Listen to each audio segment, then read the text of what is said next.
षट्पंचाशः सर्ग 56वां सर्ग। संपाति से वानरों को भय। उनके मुख से जटायु के वध की बात सुनकर संपाति का दुखी होना और अपने को नीचे उतारने के लिए वानरों से अनुरोध करना। पर्वत के जिस स्थान पर वे सब वानर आमरण उपवास के लिए बैठे थे, उस प्रदेश में चिरंजीवी पक्षी श्रीमान गृध्रराज संपाति आए। वे जटायु के भाई थे और अपने बल तथा पुरुषार्थ के लिए सर्वत्र प्रसिद्ध थे। 1-2 महागिरी विंध्य की कंदरा से निकलकर संपाति ने जब वहां बैठे हुए वानरों को देखा, तब उनका हृदय हर्ष से खिल उठा और वे इस प्रकार बोले। 3 जैसे लोक में पूर्वजन्म के कर्मानुसार मनुष्य को उसके किए का फल स्वत प्राप्त होता है, उसी प्रकार आज दीर्घ काल के पश्चात ये भोजन स्वत मेरे लिए प्राप्त हो गया। अवश्य ही यह मेरे किसी कर्म का फल है। इन वानरों में से जो मरता जाएगा, उसको मैं क्रमशः भक्षण करता जाऊंगा। ये बात उस पक्षी ने उन सब वानरों को देखकर कहा। 4-5 भोजन पर लुभाए हुए उस पक्षी का यह वचन सुनकर अंगद को बड़ा दुख हुआ और वे हनुमान जी से बोले, देखिए, सीता के निमित्त से वानरों को विपत्ति में डालने के लिए साक्षात सूर्यपुत्र यम इस देश में आ पहुंचे। हम लोगों ने न तो श्री रामचंद्र जी का कार्य किया और न राजा की आज्ञा का पालन ही। इसी बीच वानरों पर ये सहसा अज्ञात विपत्ति आ पड़ी।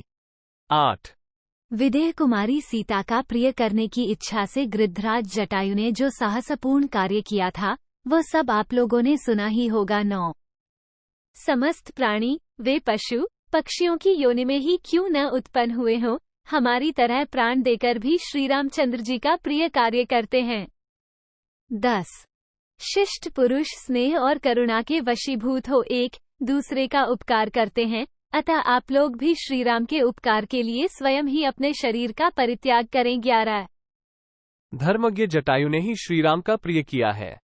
हम लोग श्री रघुनाथ जी के लिए अपने जीवन का मोह छोड़कर परिश्रम करते हुए इस दुर्गम वन में आए, किंतु मिथिलेश कुमारी का दर्शन न कर सके।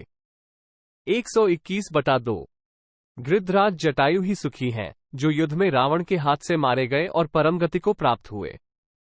वे सुग्रीव के भय से मुक्त हैं। 13 राजा दशरथ की मृत्यु, जटायु का विनाश और विदेह कुमारी सीता का अपहरण, इन घटनाओं से इस समय वानरों का जीवन संशय में पड़ गया है। 14 श्रीराम और लक्ष्मण को सीता के साथ वन में निवास करना पड़ा। श्री रघुनाथ जी के बाण से वाली का वध हुआ और अब श्रीराम के कोप से समस्त राक्षसों का संहार होगा। ये सारी बुराइयां कैकेयी को दिए गए वरदान से ही पैदा हुई हैं। 15-16 वानरों के द्वारा बारंबार कहे गए इन दुखमय वचनों को सुनकर और उन सबको पृथ्वी पर पड़ा हुआ देखकर परम बुद्धिमान संपाति का हृदय अत्यंत क्षुब्ध हो उठा और वे दीन वाणी में बोलने को उद्यत हुए। 17 अंगद के मुख से निकले हुए उस वचन को सुनकर तीखी चोंच वाले उस गीध ने उच्च स्वर से इस प्रकार पूछा। 18 ये कौन है जो मेरे प्राणों से भी बढ़कर प्रिय भाई जटायु के वध की बात कह रहा है? इसे सुनकर मेरा हृदय कंपित सा होने लगा है। 19 जनस्थान में राक्षस का गृध्र के साथ किस प्रकार युद्ध हुआ था, अपने भाई का प्यारा नाम आज बहुत दिनों के बाद मेरे कान में पड़ा है। 20 जटायु मुझसे छोटा, गुणज्ञ और पराक्रम के कारण अत्यंत प्रशंसा के योग्य था।